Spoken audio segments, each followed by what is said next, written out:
Lighting तुम्हारे videos का third सबसे इंपॉर्टेंट पार्ट होता है और अगर लाइटिंग को तुमने प्रॉपर्ली मास्टर कर लिया तो तुम्हारे वीडियोस एमेचर से प्रो लेवल में काफी जल्दी ट्रांसफॉर्म हो जाएंगे। बिकॉज यूट्यूब पर तुम्हारा कोई भी कंटेंट किसी भी व्यूअर के सामने आएगा वो तुम्हें तुम्हारे सेटअप से जरूर जज करेगा और ये तुम्हारा फर्स्ट इंप्रेशन भी होता है। सो इन दिस वीडियो ये सेटअप किस तरीके से तैयार करना है ये तो तुम सीख ही जाओगे, बट मैं तुम्हें लाइटिंग का प्रॉपर कॉन्सेप्ट समझा दूंगा जिसके बाद तुम अपने लिए जैसी चाहे वैसी लाइटिंग का सेटअप तैयार कर पाओगे। And that's why welcome to the YouTube master class chapter number 4 YouTube lighting setup.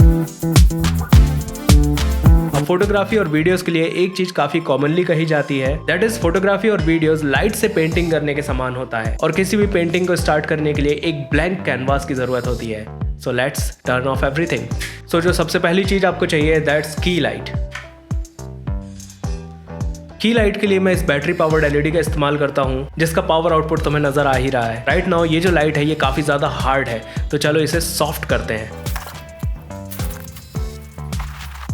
तो hard light and soft light में तुम्हें डिफरेंस काफी इजीली नजर आ रहा होगा। जब मेरे फेस पर हार्ड लाइट ज्यादा पड़ रही थी तो तुम्हें यहाँ पर डार्क एजेस बहुत ज्यादा नजर आ रही होंगी और काफी ज्यादा ब्राइट हॉट स्पॉट्स भी दिख रहे होंगे। पर जैसे ही मैंने यहाँ पर इस सॉफ्ट बॉक्स को यूज किया लाइट की इंटेंसिटी थोड़ी कम जरूर हो गई बट लाइट की ओवरऑल क्वालिटी काफी ज्यादा इंप्रूव हो गई। यू गाइस कैन सी कि मेरे चेहरे पर कहीं भी कोई हॉट स्पॉट नजर नहीं आ रहा होगा और जो हार्ड एजेस थी इस वाले साइड में वो भी काफी ज्यादा कम हो गई होंगी। अब ये जो सॉफ्ट बॉक्स मैं इस्तेमाल करता हूँ ये गोडॉक्स का 72 इंच का एक ऑक्टागोनल सॉफ्ट बॉक्स है। इसमें कई अलग अलग तरह की वैरायटी भी आती है जैसे कि आपने स्क्वायर सॉफ्ट बॉक्स भी देखे होंगे, पैराबोलिक सॉफ्ट बॉक्स भी देखे होंगे, ये ऑक्टागोनल सॉफ्ट बॉक्स है। बेसिकली इन सभी सॉफ्ट बॉक्स का काम लाइट को प्रॉपर्ली डिफ्यूज करना होता है और लाइट को प्रॉपर्ली स्प्रेड करना होता है। तुमने बहुत सारे क्रिएटर्स को इस तरह की ग्रिड्स को यूज करते हुए देखा जरूर होगा। इन ग्रिड्स को यूज किया जाता है लाइट को प्रॉपर्ली फोकस करने के लिए, बट मैं अभी तक ग्रिड्स को यूज नहीं करता। मे बी इन फ्यूचर अगर मैंने परचेस किया तो शायद उसके ऊपर एक वीडियो में जरूर लाऊंगा। लाइटिंग का ये सेटअप यूट्यूब की आपकी जर्नी स्टार्ट करने के लिए काफी है। अब अगर तुम सॉफ्ट बॉक्स में तुरंत इन्वेस्ट नहीं करना चाहते तो तुम इस तरह के डिफ्यूजिंग अम्ब्रेला का भी इस्तेमाल कर सकते हो। ये ऑनलाइन भी अवेलेबल है और लोकल मार्केट में भी इजीली मिल जाएगा।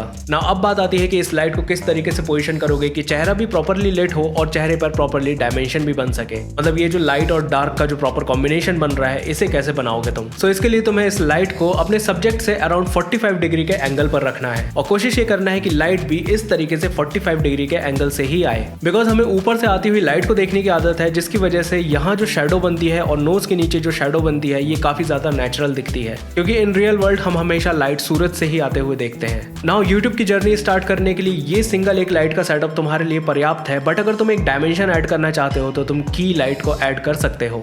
रिम लाइट क्या होती है ये तुम्हें प्रॉपर्ली समझ में आ ही गया होगा। जो मेरे फेस का बिल्कुल डार्क हिस्सा था उसे प्रॉपर्ली लाइट करने के लिए मैं रिम लाइट को यूज कर रहा हूँ। इसे हेयर लाइट भी कहा जाता है क्योंकि आप लोगों को मेरे चेहरे पर लाइट अलग ही दिख रही होगी। नाउ इस तरह की हेयर लाइट को बनाने के लिए तुम्हें दो चीजों को ध्यान रखने की जरूरत है। नंबर 1 पॉइंट, तुम्हारी जो की लाइट है उसके अपोजिट में तुम्हें अपनी हेयर लाइट को पोजिशन करना है। कोशिश करना कि ये लाइट तुम्हारे फ्रेम के आउटसाइड में हो और ऊपर से आए। पॉइंट नंबर 2, एक फोकस्ड हार्श लाइट का इस्तेमाल करना। इससे तुम्हारे सब्जेक्ट के ऊपर जो प्रॉपर रिम लाइट बनेगी वो काफी ज्यादा नेचुरल दिखेगी और काफी अच्छी भी लगेगी। ये सेटअप 2 पॉइंट लाइटिंग सेटअप कहलाता है और अगर तुम्हारे पास जो बैकग्राउंड है वो काफी डिसेंट सा है और अगर देखने में अच्छा लगता है तो तुम इस सेटअप को भी यूज करके अपने वीडियोस को अच्छे से बना सकते हो। पर इसमें एक चीज और ऐड कर सकते हैं और वो है practical lights. Right now practical light का मेरे पास ऐसा कोई अच्छा जुगाड़ तो नहीं है, बट मैं एक बेसिक सी फेरी लाइट का इस्तेमाल करता हूँ जिसे मैंने अमेजोन से 100-150 रुपए में मंगाया था। चलो इसे चालू करते हैं। प्रैक्टिकल लाइट्स तुम्हारे वीडियोस में बहुत अच्छी लगती हैं और अगर प्रॉपर्ली यूज किया जाए तो ये तुम्हारे वीडियो में एक अलग ही डायमेंशन ऐड कर सकती है। मैं इसे एक मोटिवेशनल लाइट के तौर पे यूज करता हूँ मेरी रिम लाइट के लिए। नाउ यू कैन सी कि ये रिम लाइट मेरे फेस के इस पार्ट को प्रॉपर्ली लाइट तो कर रही है बट ये लाइट आ कहाँ से रही है। सो इसके लिए मैंने फ्रेम के इस साइड में इस प्रैक्टिकल लाइट को लगा दिया। भले ही ये काफी ज्यादा सटल है बट ये एक मोटिवेशनल लाइट के तौर पर काम करती है जिसकी वजह से व्यूअर को ये फील होता है कि ये जो रिम लाइट है इन फेरी लाइट से आ रही है। अब ये सेटअप काफी कुछ कंप्लीट हो गया है but still there is one more thing that we can do. अब अगर तुम चाहो तो इतने पर भी रुक सकते हो बट मैं यहाँ पर एक बाउंस लाइट और ऐड करना पसंद करता हूँ। नाउ इस बाउंस लाइट को यूज करने के बाद मेरे चेहरे का ये वाला जो पार्ट था ये भी काफी अच्छे से लेट हो गया है, बट क्योंकि मैं एक रिफ्लेक्टर या बाउंस लाइट का यूज कर रहा हूँ इसलिए चेहरे के इस पार्ट का डायमेंशन कहीं नहीं गया। नाउ रिफ्लेक्टर के लिए तुम किसी भी व्हाइट कलर के सरफेस का इस्तेमाल कर सकते हो, चाहो तो तुम थर्माकोल की एक शीट का भी यूज कर सकते हो। मेरे पास ये 5-in-1 रिफ्लेक्टर था इसलिए मैं इसको यूज कर रहा हूँ। जरूरी नहीं है कि तुम इसे ही परचेस करो, पर अगर परचेस करना चाहते हो तो इसका लिंक मैं डिस्क्रिप्शन में दे दूंगा। अब बाउंस लाइट को कैसे यूज करना है इसे प्रॉपर्ली समझ लो। सो तुम्हें ये कोशिश करना है कि तुम्हारी की लाइट से जो लाइट आती है वो रिफ्लेक्ट होकर के तुम्हारे फेस पर आए, जिससे तुम अपने सब्जेक्ट को प्रॉपरली लाइट कर पाओगे। Now comes the fun part, that is background lighting. Now background light एक ऐसी चीज है जिससे तुम अपनी ब्रांडिंग भी सेट कर सकते हो, जैसे कि मैंने अपने लिए करी है। नाउ बैकग्राउंड लाइट के लिए मैंने इस शॉर्ट वीडियो में भी तुम्हें बताया था कि बिल्कुल कम खर्च में तुम किस तरीके से अपने लिए इस तरह के बैकग्राउंड लाइट्स को बना सकते हो।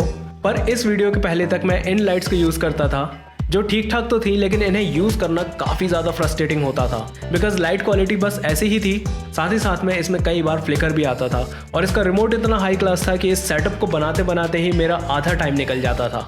राइट नाउ मैं विप्रो की इन LED बैटन्स को यूज़ कर रहा हूँ, जो कि वाईफाई से कनेक्टेड रहती हैं। इन RGB लाइट्स को तुम अपने वाईफाई से कनेक्ट कर सकते हो और मोबाइल पर एक एप्लीकेशन को यूज़ करके तुम इन लाइट्स की इंटेंसिटी को कम ज़्यादा भी कर सकते हो और चाहो तो चेंज भी कर सकते हो, समथिंग लाइक दिस।